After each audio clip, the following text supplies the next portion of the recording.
Why are Nazis the ultimate enemy? In a way, they represent evil, and for us, I mean, when you play a Wolfenstein game, you basically play against monsters or the symbols of evil. So I think they are, yeah, it's a really good enemy. Show me your identification papers, please.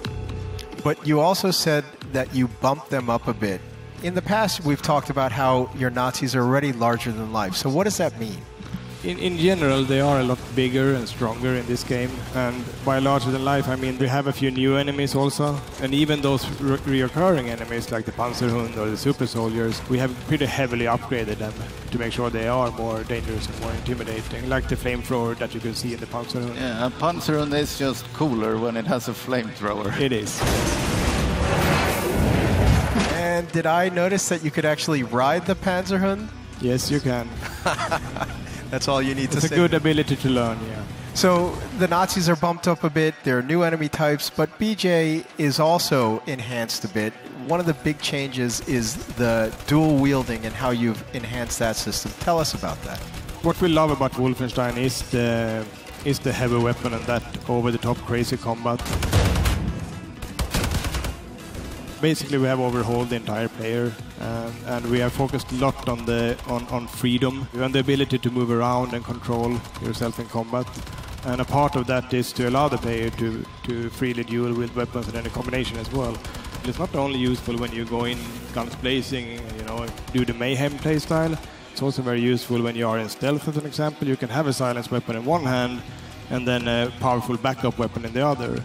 For the tactical as well, you can have your signature weapon in a hand and then you can break open a door or cut open a door and then instantly ambush with the other weapon. So there are a lot of good combinations that allows you to use properly for each gameplay style, basically. Do either of you have a favorite current way? I know things change any day that you might be testing your own game, but a favorite current way to play? Jens always plays the dual-wield shotguns. Guns blazing. The heavier weapons, the better. I'm not so much for the nuance. Speaking of an unnuanced weapon, you also introduced the hatchet. It's the new melee weapon. Why a hatchet first? Because there's a fictional reason as well, or there's a story-based reason as well for the hatchet theme. For me, the main reason was to have something that's a little bit more powerful than the knife we had in the order.